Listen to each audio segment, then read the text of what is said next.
Daaji, namaste. Namaste, Swati. Thank you for joining us today to talk about this meditation and health in honor of Doctor's Day. So my name is Dr. Swati Kannan, and I am a surgical dermatologist in San Diego, California. I have been a heartfulness trainer for 2 years and a practitioner for 10. So I'm really delighted to speak to you today. And for the audience, Daaji is the global guide for heartfulness meditation. So welcome. Thank you, Swati. Thank you, and happy Doctor's Day.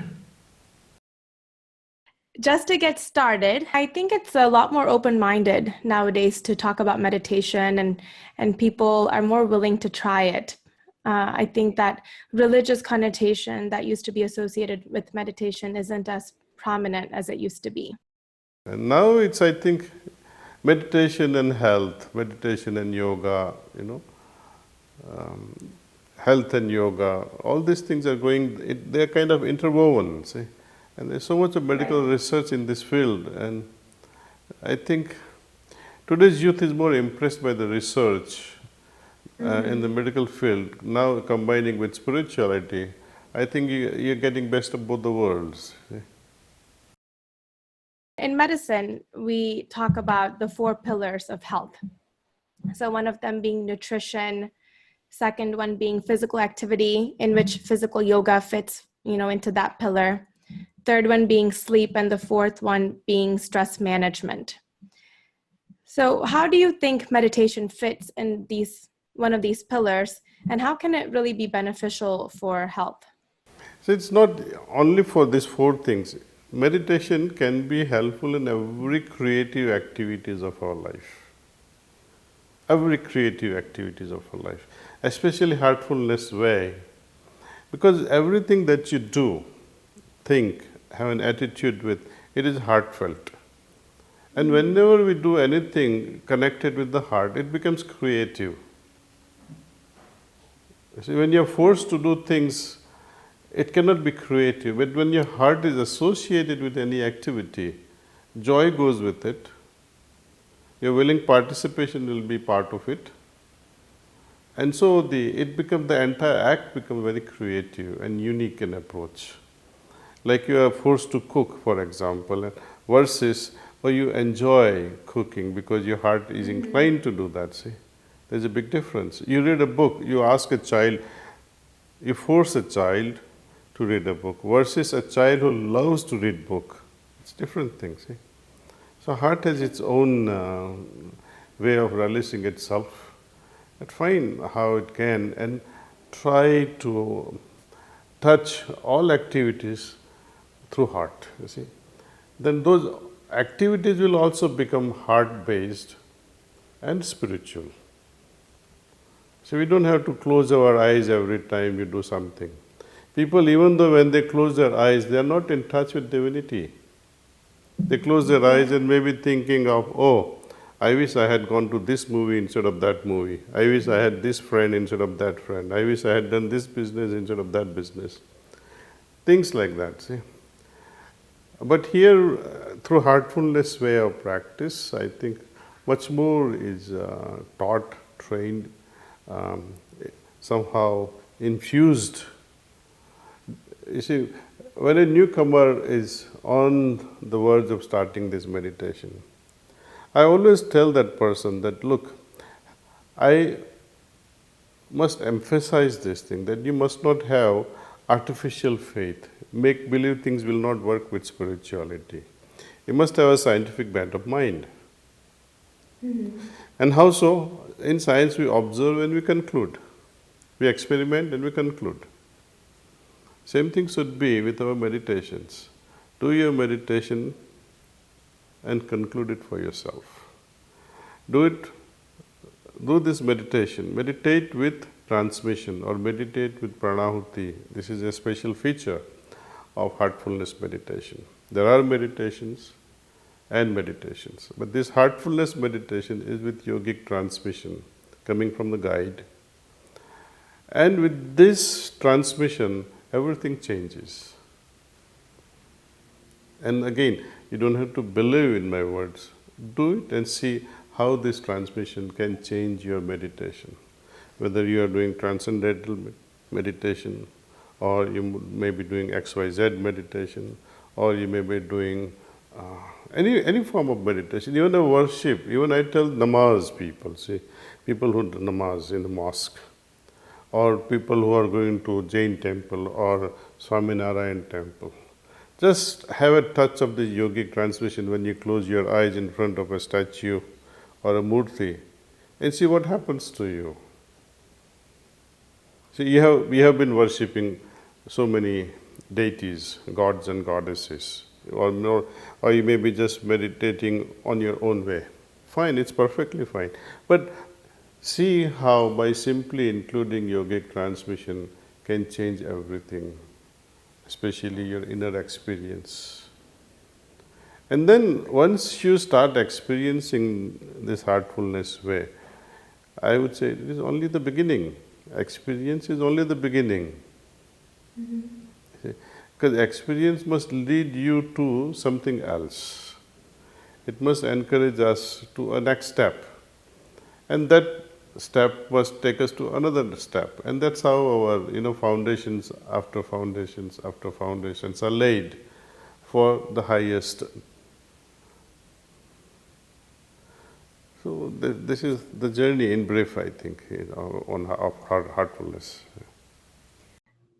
So the defining characteristic of heartfulness is transmission. That is one of them, yes, that's a major one actually. One of the main things. Yes, yes. And how do you think transmission would help somebody who has a lot of anxiety or a person who suffers from depression? Because these are this is a phenomenon that's happening in our culture, is increasing rates of anxiety and increasing rates of depression. And these people are looking towards meditation and yoga to help them. So how do you think the heartfulness way can help them in this struggle? I was afraid that you'd ask this question because meditations are mainly in the Eastern world are adopted for a different reason. You see, it has main purpose of self-realization or God realization, right?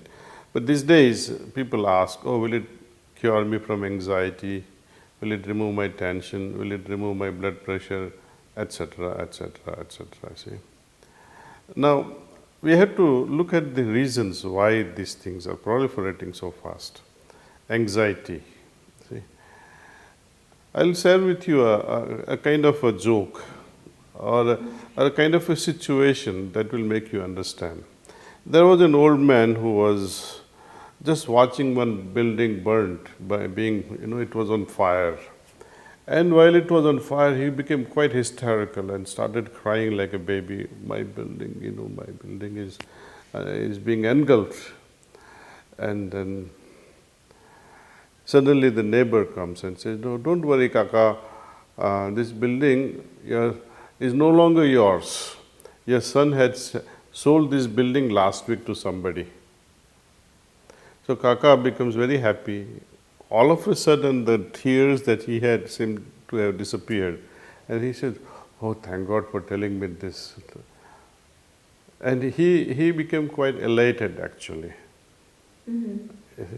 A moment before, when he had this association that, oh, my son's building is, now coming down because of fire. And he was crying because of that. Next moment, someone says, your son had sold this building last week. Not too long ago, so he's happy. Son comes rushing on the scene, and then he says, somebody called the fire truck and all this kinds of thing, and he was himself hysterical. He said, then Papa asked him, why are you hysterical? He said, look, Papa, I tried to sell it, but the deal didn't go through. So he starts crying again, see, the Kaka again. See? So this is how our life is, see. The way we associate ourselves, how we identify ourselves with things, with properties, with relationships, whether it is out of right understanding or wrong understanding or illusion, we react to illusions. The reality may be true, the building is being burned, it's a reality. But the fact that it is not yours creates a different set of emotion and mood. You see? Now, a person who is spiritually inclined, his thinkings are of a different order. He says, okay, though this house belongs to me, I had purchased it once, I earned it once, I'll earn it again. I'll make it again. Yeah. He gets some sort of inner strength from unknown source from within. He develops that confidence that, yes, okay, there must be something behind all these things, and then he gathers his strength and come out of it. See, other person would go crazy. I mean, something, building is being burned. I mean, it's going down. There's nothing you can do now. So cool down. Do the best you can. Worrying is not going to help you. If I am in a situation that is creating stress and anxiety, accept it.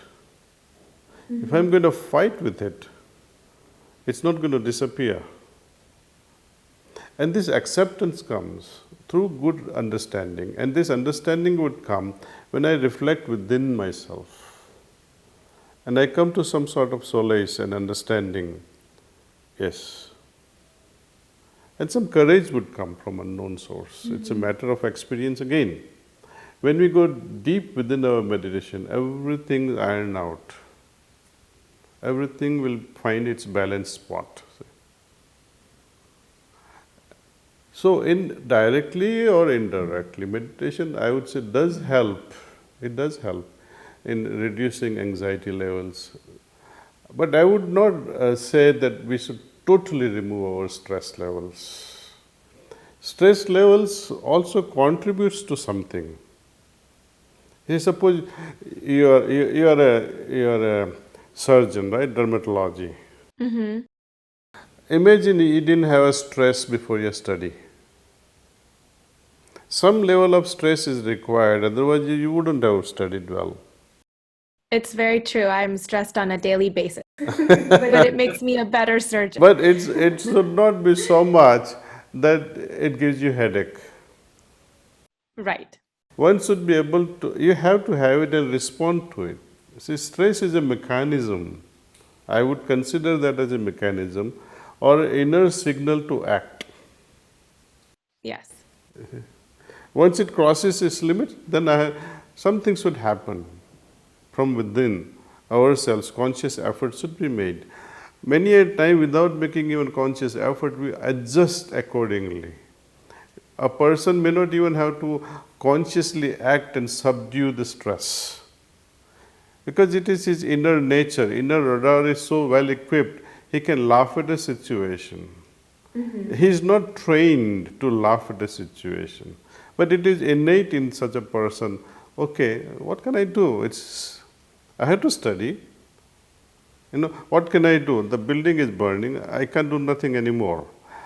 Before that, I could have taken the step how not to allow this thing to happen in the first place. Now I missed that opportunity. Now building is burning. I can do nothing about it. So it's a post facto analysis. Most people go crazy even before things happen. Right. There is exam and there is an interview with some, you're going for a job and you're going. If you worry too much about the interview, you will not prepare yourself well. And if you go too casually also, you might fail. See, the fear is needed to some extent, but not so much that it can disable you altogether mentally. Yes. Yeah, I think you need a balance of those negative and positive emotions in order to function Exactly. well. In psychology, they speak a lot about accepting failure as a process to become better. I think meditation is just part of the equation for stress management, like you said. The other part is acceptance, changing your mindset, almost turning the other way when a building is burning and saying it's okay. To me, meditation is like looking at yourself from all angles. Having looked at yourself from all angles, then you can say, oh, this is wrong with me, let me adjust this wrinkle, or let me adjust this hairdo, let me adjust my face, things like that. It gives you a chance to act on yourself so that you can improve upon your perception, inner as well as outer. Well, thank you and namaste. And for those of the members in the audience who are watching this for the first time and are interested in meditation, you can go to heartfulness.org and click on experience. There you will find ways to meditate with a guide or if you want to try it yourself. So thank you again. Thank you, Swati. Thank you. Okay.